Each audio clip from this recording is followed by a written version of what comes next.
کہ وہ کون؟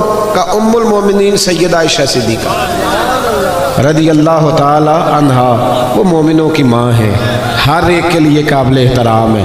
وہ کہیں گی تو عمر مان دیں گے۔ جناب عمر کسی کی پرواہ نہیں کرتے تھے۔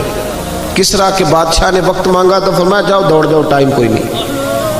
لیکن سیدہ عائشہ کے پاس لوگوں نے جا کے کہا کہ یہ بات ہے، عمر کو کہنا کرتا نیا پہنے۔ جب جا کے کہا نا، اماں جی نے کہا عمر سے بات کر لیتے ہیں، بلاؤ نا ذرا عمر کو۔ حضرت عمر کو پیغام گیا تو دوڑے ہوئے آئے، پردے کے پیچھے اتحیات میں بیٹھ گئے، آنکھوں میں آنسو۔ اماں جی میں نے دیر تو نہیں کر دی؟ اماں جی میں نے کوئی حکم ماننے میں دیر تو نہیں کی؟ کہا نہیں وقت پہ آ گئے ہو۔ اماں جی کیا حکم تھا؟ جناب فاروق اعظم رضی اللہ تعالیٰ عنہ کے پوچھنے پر سیدہ فرمانے لگی اب تو کئی ملکوں کے وزیر سفیر آتے اور اللہ نے آسانی بھی دے دی ہے، تو عمر کرتا بدل ہی لے، سب لوگوں کی خواہش ہے۔ جب سیدہ نے کہا تو فرماتی ہے میں نے پوری بات عمر کو سمجھائی، پر قربان جاؤں فاروق اعظم رضی اللہ تعالیٰ سنتے رہے۔ جب میں خاموش ہوئی تو کہا اماں جی مجھے بھی اجازت ہے کہ جملہ کہنے کی؟ کہا عمر اجازت ہے۔ تو جناب عمر رو پڑے، کہنے لگے میرے لیے ضروری ہے آپ کی بات ماننا، آپ جیسے کہیں گی میں مان لوں گا، پر مجھے اسی طرح کے کرتے پہنائیے گا جس طرح کے میں رسول پاک کے دور میں پہنا کرتا، اور میں انہی طریقوں پہ چلنا چاہتا ہوں جن پہ ابو بکر صدیق چلے۔ اماں جی میں سمجھتا ہوں کہ میری عزت کرتے میں نہیں، میری عزت تو محمد عربی کی غلامی میں ہے، آپ مہربانی فرمائیں۔ کہتی ہیں وہ جناب عمر کی بات میرا کلیجہ چیر گئی اور میں نے رونا شروع کر دیا، میں رونے لگی اور میں نے کہا عمر آپ جائیے، بات صحابہ کی بھی ٹھیک تھی پر جہاں آپ کھڑے ہیں نا سب سے بہترین کھڑے ہیں، آپ جائیے۔ میرے بھائی کپڑوں میں عزت رہ گئی، گاڑیوں میں عزت رہ گئی، دولتوں میں عزت رہ گئی، اور میرے بھائی دولت میں بڑی عزت ہوتی تو سب سے زیادہ دولت سیدہ فاطمہ الزہرا کے گھر میں پڑی ہوتی۔ اگر مال بڑا شاندار ہوتا نا، بڑا ضروری ہوتا تو سب سے زیادہ امام حسن اور حسین کی تجوریوں میں ہوتا، لیکن میرے نبی نے تو ہاتھ اٹھا کے دعا مانگی کہ اللہ میرے اہل بیت کو ضرورت کے مطابق روزی دینا۔ حضور نے آپ کہیں ثابت کریں کہ نبی کریم نے کہا یا اللہ میرے بچوں کو زیادہ مال دے؟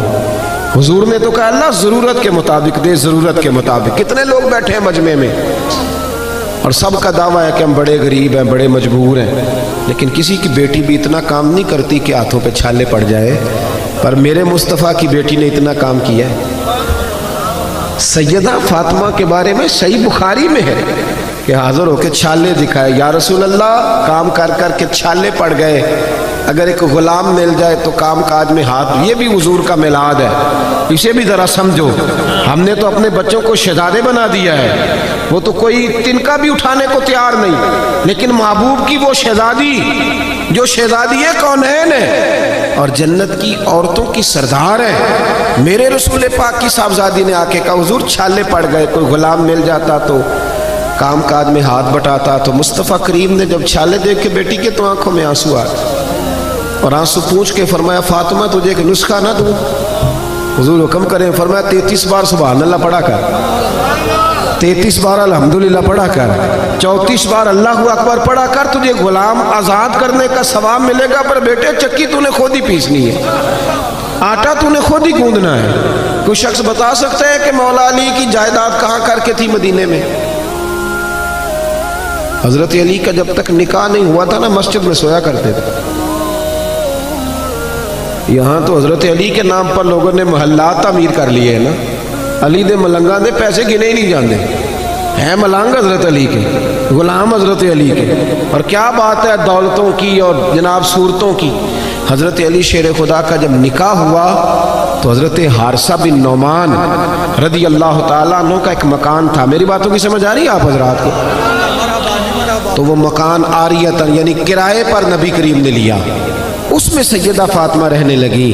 بھائیو عزت وہ ہے جو رسول پاک کی سنت میں ہے، عزت وہ ہے جو نبی پاک کے طریقے میں ہے، عزت وہ ہے جو حضور کے رستے پر چلنے میں ہے۔ یہ داڑھی ہے نا انسان کے چہرے پر، توجہ کرے میری طرف۔ نبی پاک نے فرمایا جب میرا غلام سفید داڑھی لے کے قبر میں جاتا ہے نا، دیکھو حضور کی سنت کی عزت، میرا عنوان یہ ہے کہ کی محمد سے وفا تو نے تو ہم تیرے ہیں، اور یہ جہاں چیز ہے کیا لوح و قلم۔ اس شعر کا مطلب پتہ کیا ہے؟ کی محمد سے وفا تو نے تو ہم، اس کا کیا مطلب ہے؟ یہ اقبال کا نا کلام ہے، پہلے انہوں نے شکوہ لکھا تھا، پھر جواب شکوہ، اور جواب شکوہ میں وہ یہ کہتے ہیں کہ یہ نا اللہ کی طرف سے مجھے الہام ہو رہا ہے، یعنی میرے دل میں باتیں آ رہی ہیں اللہ کی طرف سے۔ تو ان میں آخری بات گویا اقبال کہتے ہیں کہ عالم تصورات میں اللہ نے مجھ سے کہا ہے، عالم تصورات میں رب نے کہا ہے